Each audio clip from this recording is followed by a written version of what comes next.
Bismillahirrahmanirrahim. Alhamdulillahirrabbilalamin. Wassalatu wassalamu ala asyrofil anbiya wal mursalin wa ala alihi washabihi ajmain. Para pemirsa dimanapun berada, murid dan santri Sugeng Rahayu. Alhamdulillah, untuk video ini terangkai berurut dari video yang lain tentang menerangkan neraka dan jabarannya. Untuk video ini diberi judul guru Suwargo atau Jannah. Nah, inilah para murid, para santri, bila dari sejarah bahasa tidak paham dan bahasa digubah dan digubah, sehingga terjadinya sesuatu mispemahaman atau salah prediksi atau salah berasumsi, sehingga apa yang dituju manusia gagal. Terutama tentang surga ini, banyak manusia terpelosok dan banyak manusia menipu manusia yang lain dengan alasan surga. Dan juga banyak manusia tertipu dengan janji-janji surga. Agar mendapatkan pemahaman yang tepat dan benar, guru mengulas, mengurai, menerangkan apa yang dimaksud surga atau jannah. Para murid, para santri dipahami semua. Apapun yang kalian pahami di era sekarang, kalian hanya termotivasi atau melihat dan mendengar dari bahasa yang beredar. Bahasa atau kalimat yang beredar sudah tertulis, itulah yang jadi problem yang tidak pernah dikaji dari bahasa substansi yang pokok. Satu contoh menerangkan kata yang disebut, sekarang bahasa Indonesia menyebutnya dengan surga. Surga bahasa Jawanya adalah suwargo. Kemarin di video yang lain sudah disentuh oleh guru, dan di dalam kitab tidak ditulis suwargo dan tidak ditulis surga. Di dalam kitab suci ditulis memakai kata jannah. Nah, dengan tidak paham dan tidak memahami bahasa itu jadi problem. Para murid, para santri memahami atau menerangkan tentang surga. Semua manusia, terutama yang beragama atau yang pernah mendengar, pastilah berharap dengan cara apapun dia berharap yang disebut kelak setelah di dunia nanti masuk di tempat namanya surga. Para murid, para santri, juga para pemirsa, guru memastikan lagi melalui video ini bahwa yang disebut surga tetap karena manusia adalah dua kehidupan, ada di dalam kehidupan dunia dan pun kelak akan kehidupan ada di alam sana. Artinya surga di dunia pun ada dan di sana pun ada, guru pun juga memastikan. Karena di sana pun sudah diterangkan oleh banyak video guru bahwa di sana memang ada dan jumlahnya pun sudah diajarkan oleh guru. Para murid, para santri coba diajak berpikir atau menganalisa pribadi masing-masing. Para murid, para santri, kita, Anda, para pemirsa, siapapun, guru pasti memastikan Anda orang yang beragama atau yang mempunyai keimanan. Inginlah atau berharap dengan dimasukkannya surga. Guru memberi pemahaman.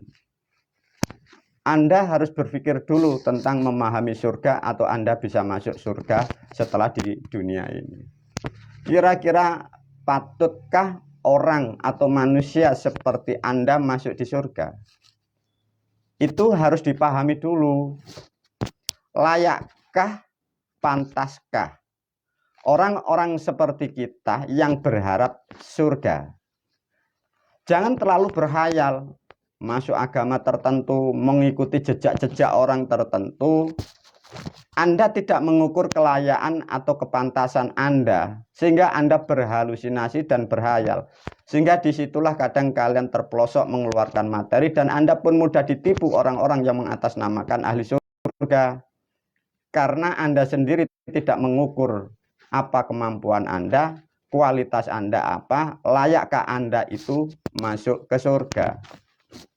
Itulah para murid, para santri pentingnya untuk memahami diri sendiri, mengukur kepantasan atau ketidakpantasannya.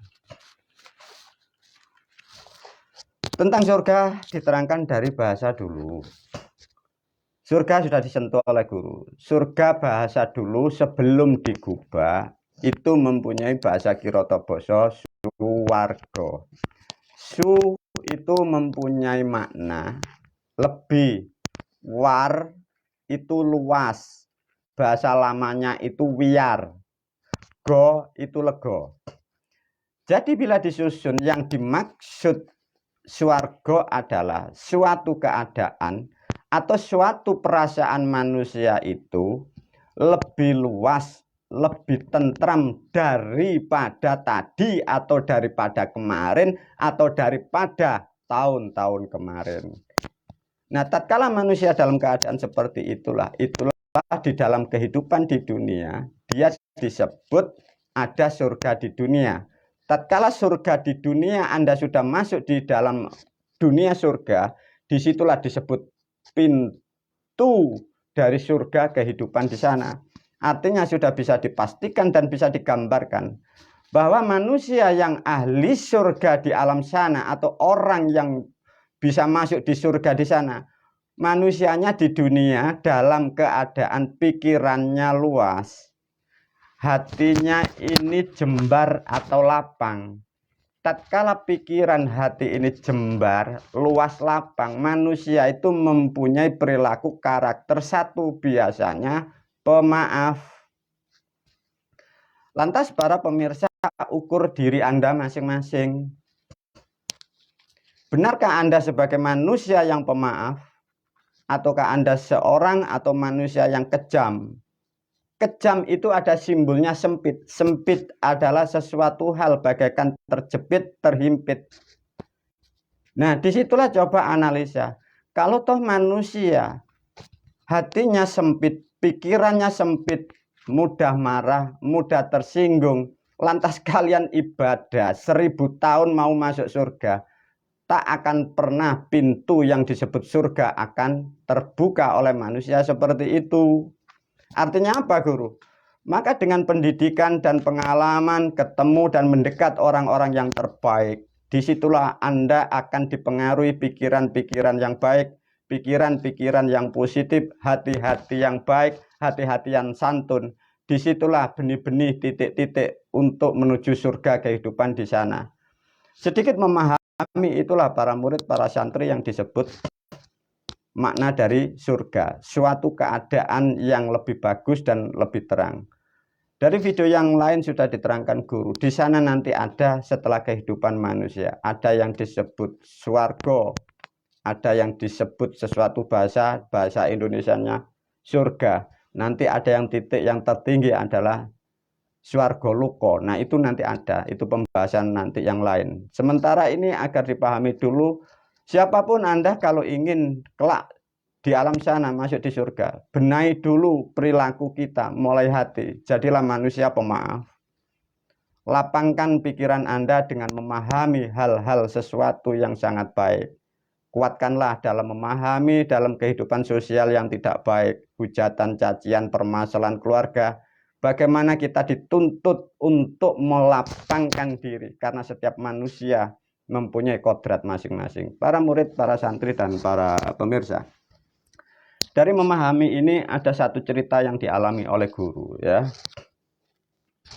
Diulas oleh Guru tentang mitos atau omongan atau fatwa-fatwa atau orang-orang yang berkoar-koar di luar sana. Satu contoh, tatkala manusia ingin masuk atau menuju ke surga, bagaikan manusia itu harus mampu melewati rambut yang dibelah 7. Nah, itu diberi gambaran bahkan naik kambing dan sapi, bukanlah seperti itu.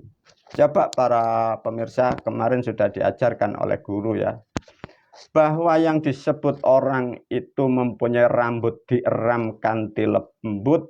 Nah, itulah manusia yang disebut itu rambut dieram kanthi lembut. Bukan sesuatu rambut manusia ini dibelah seperti jalan yang harus dilalui, bukan. Karena itu adalah menerangkan sesuatu hal yang gaib, maka dibutuhkan pemikiran yang jernih. Ada sedikit pemahaman dari apa yang diajarkan bangsa manusia kepada kitab-kitabnya, kepada umatnya. Untuk masuk ke surga, diberilah lambang atau peribahasa bagaikan rambut, bahasa Jawanya pinoropitu, rambut dibelah 7. Sedikit guru bercerita tentang ajaran guru atau sosok panutan guru atau guru mempunyai guru. Wejangannya tidak sama para murid, para santri. Satu contoh, pada waktu muda guru diajari sosok beliau panutan bangsa manusia seluruh dunia.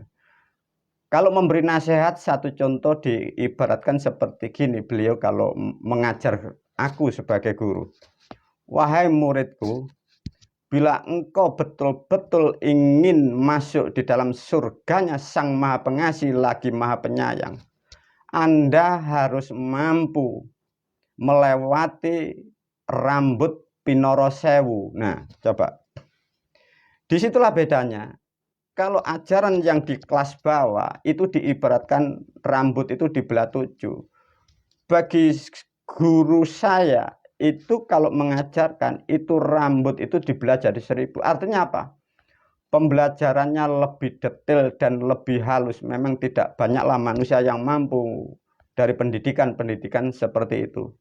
Dan bersyukur apapun sudah dilalui oleh guru dan semua sudah menjadikan keberhasilan. Dari keberhasilan guru saya telurkan dan saya bagi kepada para murid dan santri agar kalian tidak mengikuti dogma-dogma yang tidak bertanggung jawab.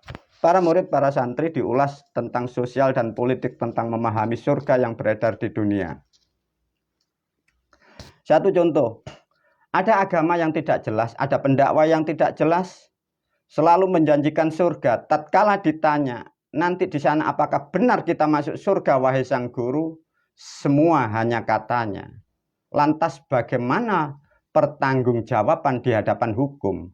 Uangnya diminta, uang murid diminta, uang santrinya diminta, dijanjikan surga, dijanjikan ajarannya untuk memastikan tidak bisa. Dan ada sesuatu hal yang sering dipakai orang-orang untuk menipu manusia yang lain, bahwa tatkala mati surga dan neraka adalah urusan Allah atau urusan Tuhan. Itulah hal-hal yang bodoh, hal-hal yang konyol, penipuan yang sudah 1400 bagi bangsa manusia.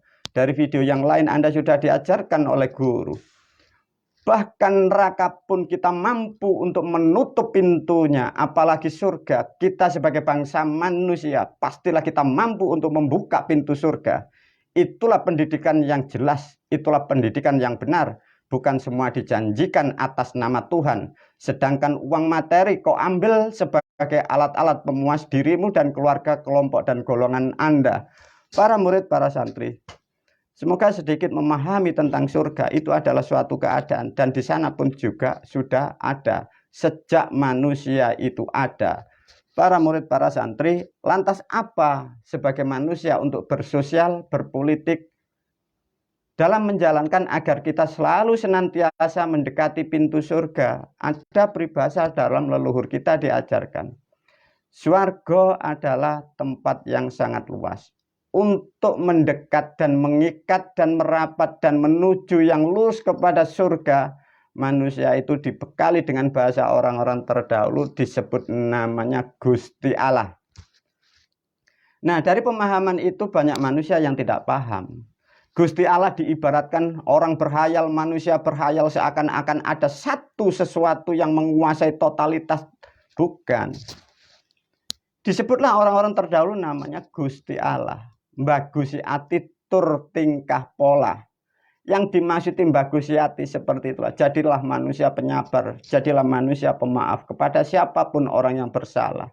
Gusti Allah mbagusi ati tur tingkah pola. Nyifati Gusti Allah manunggali Gusti karo kawula. Nah, sebatas pemahaman itulah, semudah itulah manusia itu nanti akan terarah dan mengarah kepada yang disebut kelak. Di sana akan masuk di surga. Bukan yang kalian gambarkan, bukan yang diajarkan di sana-sana.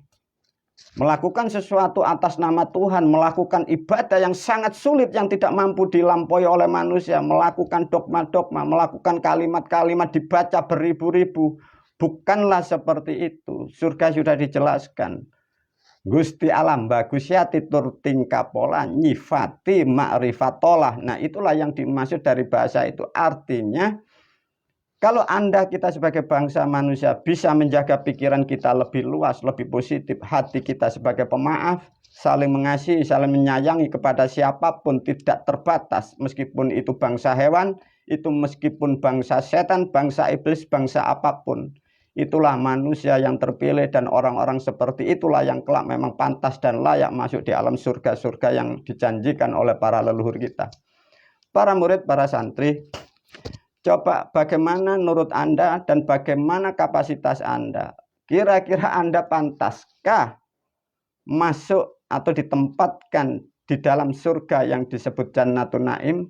Sedangkan perilaku Anda seperti itu, pendidikan Anda seperti itu. Lantas kalau Anda sudah mengukur bahwa Anda sendiri tidak pantas, mengapa Anda lantas berhayal dan berharap? Para murid, para santri, coba analisa betul-betul. Guru menyinggung sedikit tentang budaya, apa yang dijalankan oleh bangsa manusia. Karena pemahaman yang tidak jelas dan kurang memahami sesuatu kehidupan di sana. Bahwa surga adalah tempat yang terindah bagi bangsa manusia. Anda harusnya bisa mengukur dan bisa mempersiapkan. Kalau toh surga bagaikan tempat sesuatu yang sangat indah, yang sangat istimewa. Lantas bagaimana kalau manusia dijanjikan surga, kalau dalam mati atau meninggalnya dia hanya dibungkus kain kafan bagaikan pocong? Pernahkah Anda berpikir, kalau toh di surga ada penghuni 1000 penghuni, lantas ada penghuni yang baru memakai pocong, kira-kira pantaskah masuk di alam surga? Oh no, itu hanya bualan orang-orang yang tersesat dalam memahami agama, orang-orang yang disesatkan oleh ilusi-ilusi yang tidak jelas.